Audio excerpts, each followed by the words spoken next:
방금 읽은 시편의 시편 말씀으로 여호와여 어찌하여라는 제목으로 말씀의 은혜를 좀 나누길 원합니다. 우리가 방금 읽었던 시편의 말씀은요, 지난주에 나눴던 시편 9편하고 연결되는 시편입니다. 지난주 시편 9편에서 다윗은 하나님의 통치를 믿는다는 고백으로 하나님께서 세상을 심판하시고 이끄신다라고 고백하였습니다. 악인, 즉 하나님을 떠난 사람들의 끝, 그 종국적인 결과와 우리를 구원하시기 위한 하나님의 구원의 계획에 대한 고백이 바로 지난주에 읽었던 시편 9편이었죠. 그리고 그에 이어서 오늘의 시편은 그런 하나님을 믿는 자로서 하나님의 심판을 기대하면서 고백하는 찬양 역시 바로 오늘 시편의 시편 말씀입니다. 근데 방금 읽으셔서 아시겠지만 1절부터 11절까지는 하나님 그 악인들이 얼마나 악한지를 보십시오라고 하나님께 좀 하소연하는 내용이 들어있고, 12절부터 마지막 18절까지는 그런 악인들에 대한 하나님의 심판에 대한 간구가 들어있는 것을 볼 수 있습니다. 사실 이제 우리가 이 세상을 살다 보면요, 지금 이 세상을 보면요, 세상은요 악이 이기는 것처럼 보입니다. 악이 이기는 것처럼 보이는 시대를 살아가고 있습니다. 흔히들 이제 죄인들이 득세라고요. 착하면 못 산다는 거죠. 착하면 못 살고, 정말 어찌 보면 기득권들이 자신의 이익을 위하여 약자들을 약탈하고 어떤 불법이라든지 자신들의 이익 때문에 다른 사람들을 희생시키고 있는 그런 뉴스들을 소식들을 뉴스를 통해서 많이 볼 수 있습니다. 그래서 우리는 이런 세상을 살다 보면요, 우리 삶 가운데 어찌하여 라고 이렇게 하나님께 기도 드릴 때가 참 많이 있는 것을 보게 됩니다. 그래서 오늘 읽었던 시편도 마찬가지로 하나님께 어찌하여라고 그렇게 애타게 찾으며 노래하는 다윗의 모습을 볼 수 있습니다. 제가 어제 한빈 예배 때 말씀을 좀 나눴던 것처럼, 우리가 살아가면 신앙생활 하다 보면 하나님의 임재와 인도하심을 느끼지 못할 때, 즉 하나님이 우리와 함께 계시지 않고 멀리 계신 것 같은 그런 때가 우리에게 있을 수 있다는 거죠. 그런 일이 우리에게 있을 때에 우리가 정말 어떤 믿음을 가져야 되는가? 오늘 시편을 통하여 하나님이 보이지 않는 상태, 정말 어려움 속에서 다윗이 드렸던 기도가 무엇인지를 한번 좀 살펴보기를 원합니다. 첫 번째로 다윗이 그 어려움 속에서, 그런 어려운 환경에서 드리는 기도가 뭐였냐? 첫 번째는요, 어찌하여 숨으시나이까? 라고 하나님께 기도하고 있어요. 우리 1절 말씀 같이 읽겠습니다. 시작.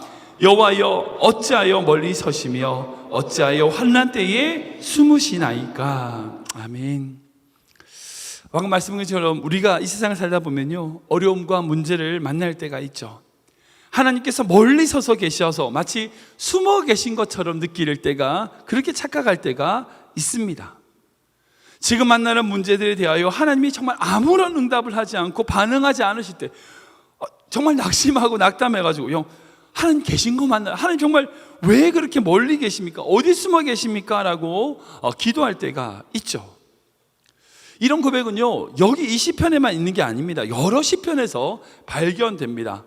그러니까 지금 우리뿐 아니라 믿음의 조상들이라고 하는 그 성경의 인물들 또한 하나님이 그렇게 숨어 계신 것과 같은 답답한, 그런 신앙의 답답한 경험을 했다는 것을 우리는 기억해야 됩니다.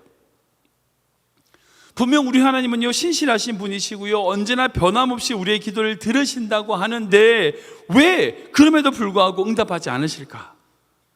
왜 그토록 부르짖는 그 믿음의 고백들을 하나님은 듣지 않으시고 그렇게 무시하시는 것 같은 그런 느낌을 받을 때가 우리에게 있는가라는 거죠. 사실은 그런데 우리가 기억해야 될 것은, 다윗이 지금 그렇게 하나님께 왜 하나님 응답하지 않으십니까? 라고 그런 기도를 드리고 있는 이런 기도는요, 불신앙이나 불신앙에서 비롯된 어떤 체념이나 불평, 불만이 아니란 점을 우리는 기억해야 돼요. 이건요, 하나님이 존재하시는 것을 부정하는 게 아닙니다. 하나님께서 아무런 힘이 없다는 것은 어떤 그런 불신에서 비롯된 불평이 아니에요. 지금 다윗은요, 이렇게 기도하면서 뭐 하고 있냐? 하나님하고 싸우고 있는 거예요. 이런 믿음의 싸움은요, 성경의 곳곳에 드러납니다. 모세가 하나님 앞에서 기도로 싸우잖아요. 자신의 부족함을 내세워가지고 싸웠던 싸움 아시죠? 그 떨기나무 떨릴 때 하나님이 가라고 했더니 저 못 가요. 계속 그렇게 싸우잖아요. 야곱이 야복강에서 하나님과 씨름했던 그 모습과 똑같은 싸움이라는 거예요. 다윗은 지금 하나님과 싸우고 있어요.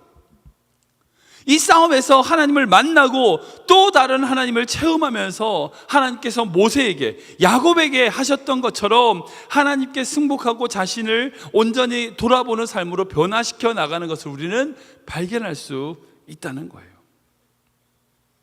제가 어제 한빈 예배에서 말씀을 드렸었는데, 여러분, 하나님께 불평하는 기도, 하나님께 막 그렇게 짜증내는 기도를 해도 되는가? 왜 하나님 응답하지 않으십니까? 왜 하나님이 숨어 있습니까?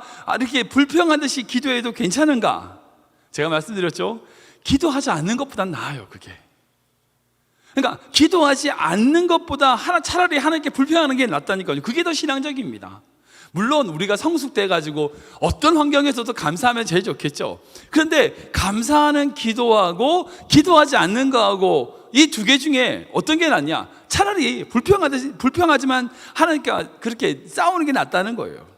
여러분, 사랑의 반대말이 뭔지 아세요? 사랑한다의 반대말이 뭔지 아십니까? 미워한다. 아니에요.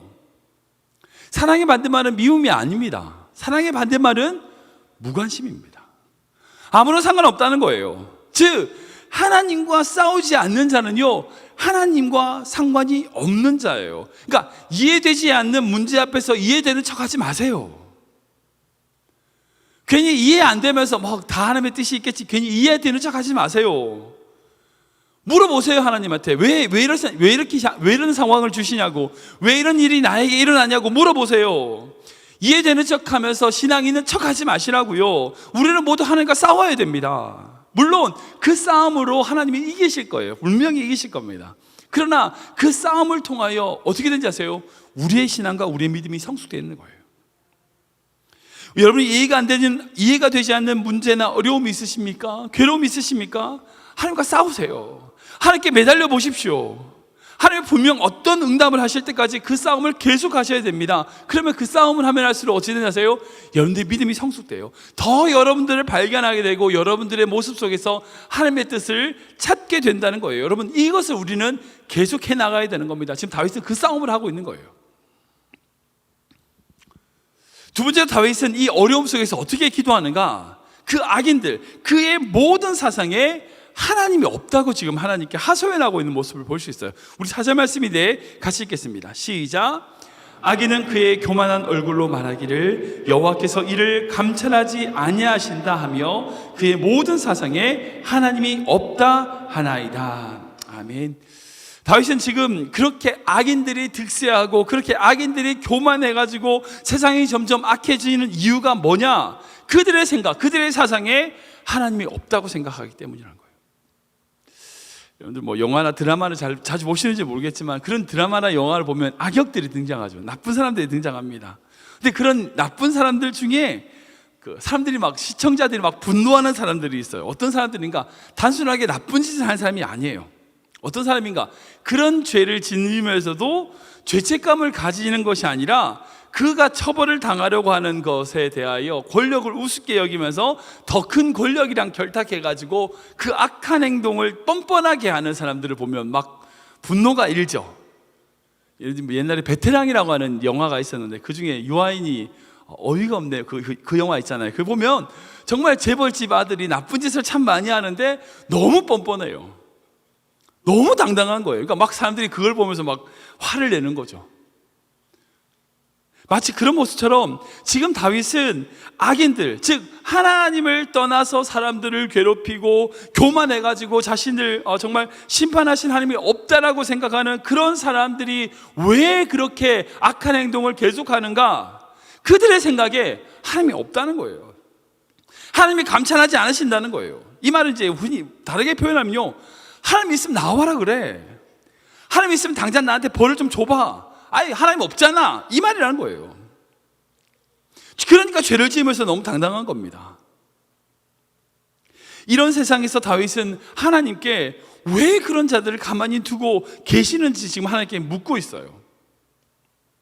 그러나 이제 믿음으로 바라보면 그들이 그렇게 오만방자함에도 불구하고 하나님께서 내버려 두시고 하나님이 없다고 하는 그들을 심판하지 않으시는 것은 하나님이 없어서가 아니라 뭐예요?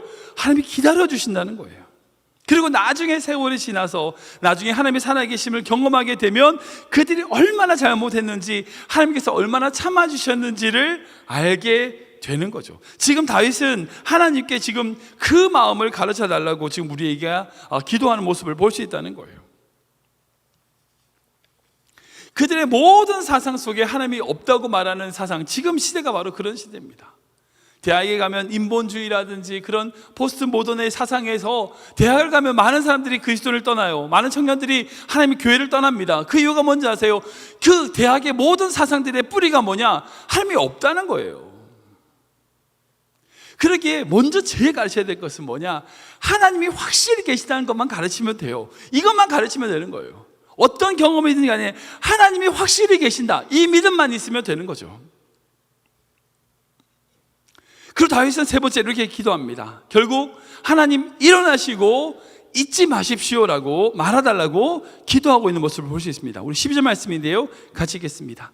여호와여 일어나옵소서, 하나님이여 손을 드옵소서, 가난한 자들을 잊지 마옵소서. 드디어 다윗은 지금 후반절에 가서 그런 악인들의 모습 속에서 하나님, 그런 침묵하고 계신 하나님의 모습에게 하나님께 호소하고 있는 모습을 볼 수 있습니다. 일어나십시오, 손을 드십시오, 잊지 마십시오, 이렇게 하나님께 기도하는 모습을 볼 수 있습니다. 다윗은 지금 그 악인들의 교만 앞에서 침묵하시는 하나님의 부재를 경험했습니다. 그리고 그 하나님이 고통당하는 그런 자신과 그런 사람들의 세상으로부터 숨어 계신다고 생각하고 있어요. 그러나 다윗은 그것에 멈춰 있는 것이 아니라 의심하는 것으로 끝나지 않고 하나님에 대하여 호소하고 외치고 있는 모습, 부르짖고 있는 모습을 볼 수 있습니다. 다윗은 끝까지 하나님을 잊지 않고 하나님께서 일어나 자신의 모든 상황을 변화시켜 달라고 간구하고 있는 모습을 볼 수 있어요. 사랑하는 여러분, 지금 이것이 바로 우리가 어떤 환경에서도 어떤 상황에서도 드려야 될 우리의 기도라는 거예요. 어떤 순간에도요, 어떤 절망 상황에서도요, 여러분들이 기도할 기도는 바로 이 기도입니다. 하나님, 나를 기억하여 주시옵소서. 하나님, 손을 들어 나를 붙들어 주시옵소서. 이렇게 기도하셔야 된다는 거예요. 그런데 이 믿음이 어디서 시작되는가? 다윗은 14절에 이렇게 강하게 믿음으로 고백합니다. 같이 읽겠습니다. 시작. 주께서는 보셨나이다. 주는 재앙과 원한을 감찰하시고 주의 손으로 갚으려 하시오니 외로운 자가 주를 의지하나이다. 주는 벌써부터 고아를 도우시는 이신이이다. 아멘. 이 말씀 보세요. 보시면 주께서는 보셨나이다. 이 원어적 의미는요, 바로 주님은 확실히 알고 계셨다는 거예요. 감찰하셨다는 겁니다. 그렇기 때문에 우리 주의 자가, 외로운 자가 주를 의지하고, 그리고 뭐요? 벌써부터, 이전부터, 우리가 알지 못하는 때부터 하나님 어떻게 하셨다? 고아를, 외롭고 힘들고 힘든 자들을 도우시는 하나님이셨다는 거예요. 마치 그거예요. 지금 다윗은 지금 내가 보기에는 세상에 하나님이 없는 것처럼, 하나님이 다스리지 않고 하나님이 보시지 않는 것처럼 악인들이 득세하고 그 난리를 치고 있지만, 내가 보지 못하는 곳에서는 이미 벌써부터 하나님은 무슨 일을 하셨어요? 고아를 도우시며 그들을 세우신 일을 하고 계셨다는 거예요. 앞에서 말씀드린 것처럼 악인이 하나님이 없다고 말하고 있지만 하나님은 이미 감찰하고 계신다는 거예요. 그런 하나님이라는 거예요. 다윗은 이 믿음이 있었다는 겁니다. 이 믿음이 있었기 때문에 끝까지 아까 읽었던 12절 말씀처럼 하나님께 일어달라고, 손을 들어달라고, 잊지 말아달라고 기도할 수 있게 된다는 거죠. 사랑하는 성도 여러분, 여러분들의 인생 가운데 하나님의 그 도우심을 구하는 기도를 끊이지 않고 하시길 주님을 축원합니다. 어떤 순간에도 기도를 포기하지 마세요.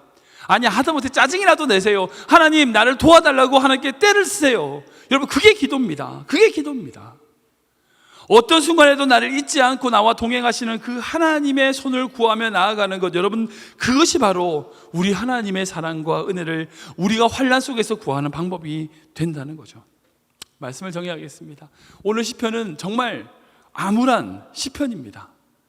힘들고 어려운 세상에서 우리가 고백할 수밖에 없는 그 고백이 들어있는 시편입니다. 다윗은 지금 자신의 상황 속에서 악인들이 얼마나 득세하고 있는지, 악인들이 어떤 생각으로 그런 나쁜 짓을 하고 있는지를 고백하고 있어요. 그들의 생각 속에 하나님이 없다는 거예요. 그래서 그런 모습을 볼 때마다 어찌하여, 이게 마치 하는 것처럼 하나님이 숨어 계시는 것처럼 하나님이 숨어 계시는 그런 모습들을 토로하면서 하나님과 지금 싸우고 있는 다윗의 모습을 볼 수 있습니다. 그러나 이 싸움의 결과로 다윗은 한 가지 사실을 깨닫습니다. 그게 뭐냐?